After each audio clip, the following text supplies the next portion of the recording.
dan I'm very excited to be here untuk berbagi dengan Anda semua mengenai bootstrapping. Nah, saya akan mulai dengan prinsip ini, yaitu long runway equals long survival. Sama seperti bandara punya runway di mana digunakan oleh pesawat untuk bisa tinggal landas dan terbang. Demikian juga dengan bisnis Anda. Semakin panjang runway bisnis Anda, maka semakin lama pula Anda bisa bertahan. Bahkan suatu hari nanti bisa tinggal landas atau terbang. Tapi itu semua dimulai dengan Anda harus tahu dulu, berapa lama sih runway Anda?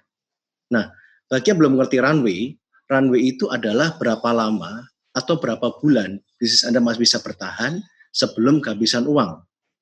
Cara menghitungnya gimana? Sangat simple, yaitu total available cash dibagi dengan your net monthly loss. Atau contohnya seperti ini, jika Anda masih punya tersisa dana 100 juta rupiah, dan selama 2 bulan terakhir ini Anda rugi 50 juta rupiah, maka runway Anda adalah 100 juta dibagi 50 juta sama dengan 2 bulan. Nah, begitu Anda tahu bahwa angka runway Anda 2 bulan, at least Anda you know what to expect and you know what to prepare. Ya kan? Nah, sekarang gini, PR-nya adalah gimana ya caranya untuk kita bisa memanjangkan dari runway 2 bulan menjadi 6 bulan atau 12 bulan, yaitu dengan cara bootstrapping. Nah, bootstrapping sendiri apa sih artinya? Sederhananya adalah mengencangkan ikat pinggang, yaitu kita mengupayakan untuk memaksimalkan semua resources yang kita miliki di tangan kita, ya kan, untuk bisa bertahan tanpa bantuan dana dari luar. Nah, gimana caranya mengimplementasikan bootstrapping? Melalui 2 langkah, yaitu pertama adalah dengan kita lower expenses atau menekan biaya, dan yang kedua adalah dengan cara generate more revenue atau meningkatkan pendapatan. Nah, tentunya semakin besar jarak antara expenses dan revenue, semakin lama pula Anda bisa bertahan. Dan semakin besar juga peluang untuk Anda satu hari nanti bisa take off dan berhasil. Nah, sebelum saya bicara lebih lanjut mengenai lower expenses dan generate more revenue, ada satu hal yang penting yang kita semua harus ingat. Seth Godin dalam bukunya The Bootstrapper's Bible mengatakan seperti ini. Bootstrapping is not about a certain financial condition. Instead, it's a state of mind. Maksudnya adalah bootstrapper mempunyai mindset seorang victor, not a victim. Jadi fokusnya bukan kepada keterbatasannya atau limitation-nya, tetapi kepada potensialnya. Saat sekarang ini adalah di mana kita harus bisa menggunakan iman kita dan menghidupi setia dalam perkara yang kecil, maka setia juga dalam perkara yang besar. Nah, mari kita mulai dengan membahas langkah yang pertama dalam bootstrapping, yaitu lowering expenses atau menekan biaya. Tentunya kita semua hari-hari ini sangat sibuk berusaha untuk merampingkan beban perusahaan kita semua. Pertanyaannya, apakah itu efektif? Nah, lowering expenses sebenarnya analoginya adalah seperti menjalani healthy diet, ya kan? Kita nggak bisa asal potong semuanya, karena kalau kita betul kita jadi ramping, tetapi kita lemes karena kurang gizi. Yang kita mau adalah lean and healthy. Kita mau ramping, tapi kita mau sehat. Caranya gimana? Betul, kita harus cut semua yang nggak berguna. Junk food, tadi seperti Pastor Kenny katakan, gula, alkohol, dan lain-lain. Tetapi air, itu esensial. Kita tidak bisa hidup tanpa air. Dan juga malah dianjurkan untuk kita banyak makan sayur-sayuran, buah-buahan, lean protein, karena kandungan vitamin, mineral, dan gizinya itu esensial bagi tubuh kita. Jadi kata kuncinya adalah kita harus bisa membedakan mana biaya yang esensial dan mana biaya yang non-esensial. Biaya yang non-esensial kita harus cut semaksimalnya, tetapi biaya yang esensial kita harus pertahankan. Tetapi tidak berarti kita nggak bisa menyiasatinya. Nah, kita akan bahas lebih lanjut mengenai itu. Nah, bicara soal biaya, ada 2 komponen besar pada umumnya. Yang pertama adalah people, yang kedua adalah production. Nah, saya akan bicara dulu mengenai people. Mungkin sebagian besar dari Anda, termasuk saya, akhir-akhir ini mau nggak mau harus mengurangi jumlah karyawan untuk menekan beban payroll. Nah, tetapi the truth is, less is not always more. Mengurangi karyawan saja itu tidak cukup. Bahkan menariknya dari Harvard Business Review artikel mengatakan bahwa your people are not your greatest assets, but how you empower your people is. Menarik sekali. Betul bahwa kita harus keep your team small, ya kan? Tapi kecil, tapi kita harus empower mereka. Yang penting adalah kita harus empower mereka supaya mereka bisa impactful, ya kan? Walaupun kecil tapi impactful. Sama seperti cabai rawit, kecil tapi pedas banget. Nah, gimana sih caranya untuk kita bisa membangun tim cabai rawit ini? Satu, kita mulai dengan keep your key persons, pertahankan orang-orang kunci Anda, yaitu orang-orang yang dimana Anda nggak bisa digantikan, yang tanpa mereka bisnis Anda nggak bisa jalan karena mereka memegang fungsi-fungsi penting dalam perusahaan. Nah, termasuk di dalamnya adalah rainmakers Anda. Rainmakers itu adalah istilah yang dipakai untuk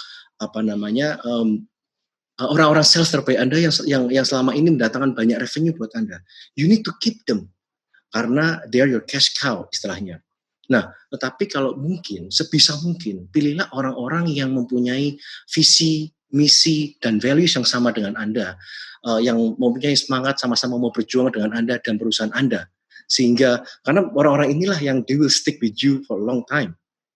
Nah, lalu yang lebih penting lagi adalah you need to empower them. Empower them.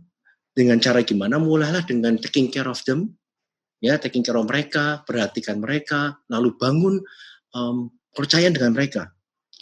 Lalu kita bisa entrust them, ya kan, memberi mereka kepercayaan dan stretch kapasitas mereka untuk mereka bisa memakai berbagai macam topi, bisa bertanggung jawab atas beberapa peran, ya kan. Nah, sebagai contoh, sejak tim catering kami, divisi catering kami tutup, kami punya banquet operation manager itu nganggur.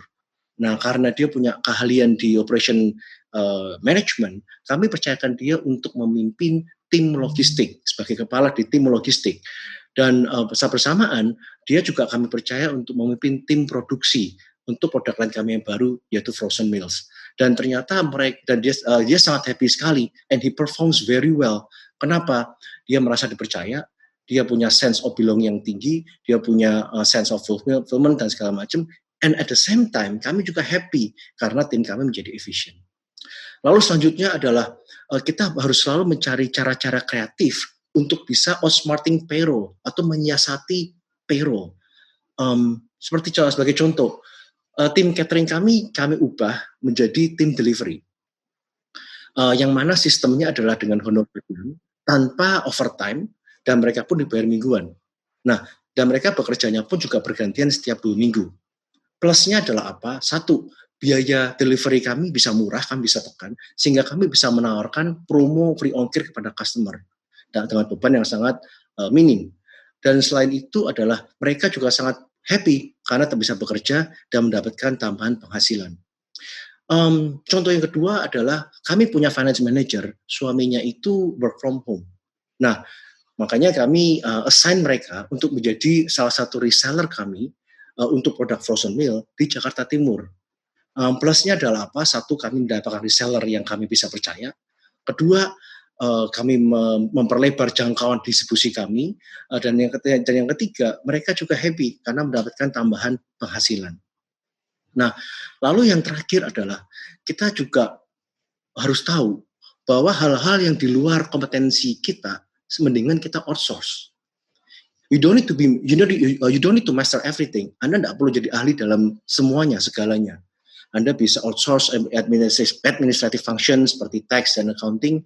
Anda juga bisa outsource digital marketing yang hari-hari ini sangat-sangat penting. Nah,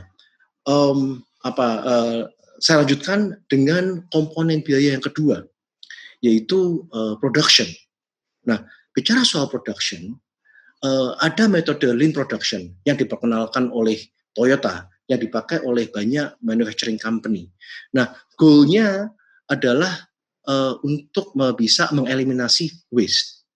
Nah, saat ini mungkin waste sendiri adalah segala sesuatu yang non-value adding. Nah, untuk para surviving companies, mungkin cara yang paling cepat dan yang paling mudah untuk kita bisa meminimalkan waste adalah dengan Anda fokus on your fast moving products. Kenapa? Karena otomatis jumlah produk yang terjual itu lebih sedikit. Nah, kalau produknya sedikit, bahan bakunya sedikit, maka akan lebih mudah untuk memanage dan kontrol inventory, ya kan? Lalu dengan fast moving product berarti apa? Perputaran barang di gudang pun juga cepat dan menghindari tumpukan barang-barang di gudang, freeing up some cash gitu. Nah, beberapa tips untuk fokus on fast moving products adalah pertama, pilihlah produk yang proses produksinya simple dan yang bahan bakunya itu mudah didapatkan. Yang kedua, walaupun laku nih walaupun produknya fast moving itu laku sekali, cuman hindari untuk stocking up atau menimbun bahan baku. Karena kita mau duit jadi duit, kita nggak mau duit jadi barang. Lalu kemudian usahakan untuk punya lebih dari satu supplier supaya Anda bisa leverage negotiation harga dan tetap memastikan bahwa ketersediaan bahan bakunya ada.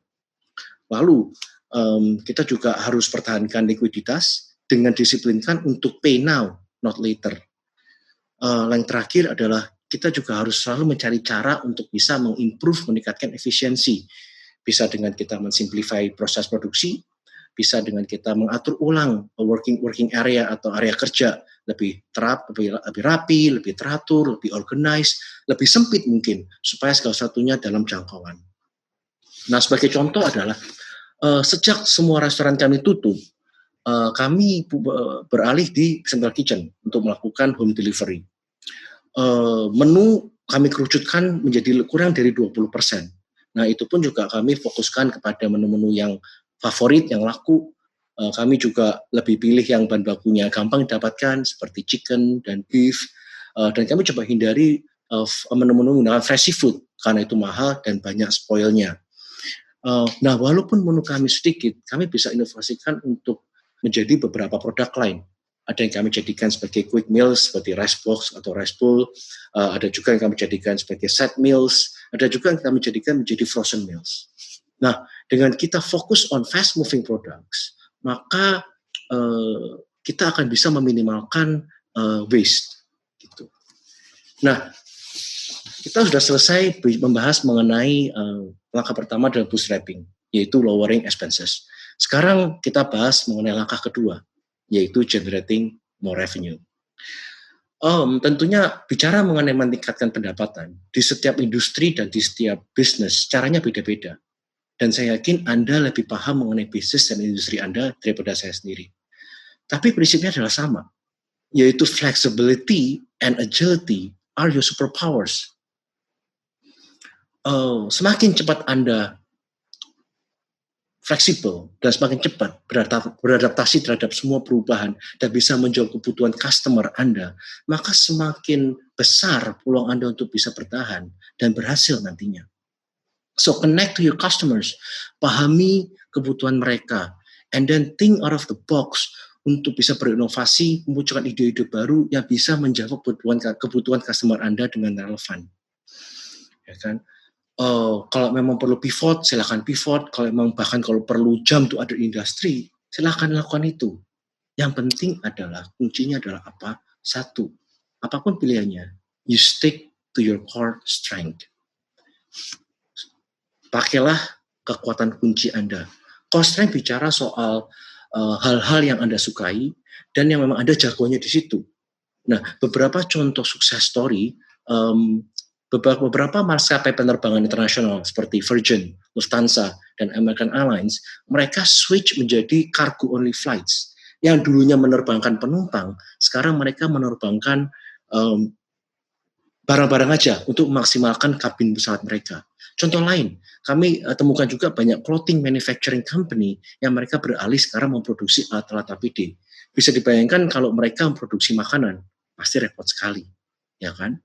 Nah, lalu kalau kita bicara mengenai revenue, nggak bisa lari dari dua tantangan ini. Pertama adalah mengenai gimana caranya mendapatkan customer baru atau customer acquisition. Dan yang kedua, gimana caranya untuk bisa mempertahankan customer yang lama atau customer retention. Nah, bicara mengenai customer acquisition, Jadilah kreatif. Coba gunakan marketing yang biayanya nggak mahal, tapi lebih efektif, yang conversion rate-nya lebih tinggi. And digital marketing is a way to go. Dan sekali lagi, kalau memang Anda tidak punya kompetensi di sana, mendingan outsource aja. Karena hari-hari sekarang outsourcing is very affordable, ya kan? Lalu mengenai customer retention, do you know that actually retaining customers is worth more than customer acquisition? Studi membuktikan bahwa biaya untuk kita mendapatkan customer yang baru itu 5 kali lebih besar daripada untuk kita mempertahankan customer yang lama. Bahkan sukses rate untuk menjual kepada customer yang lama itu bisa sampai 60-70% dibandingkan kalau sukses rate untuk menjual kepada customer yang baru hanya 5-20%. Nah, sekarang pertanyaannya adalah gimana caranya kita bisa meningkatkan customer retention? Banyak cara, banyak metode, banyak tools, banyak program. Cuman saya mau kembalikan kepada satu formula yang basic, yaitu apa? Satisfied customers equals retain customers. Fokuslah kepada kepuasan pelanggan. Nah, kalau bicara ini, gimana bisa mencapainya?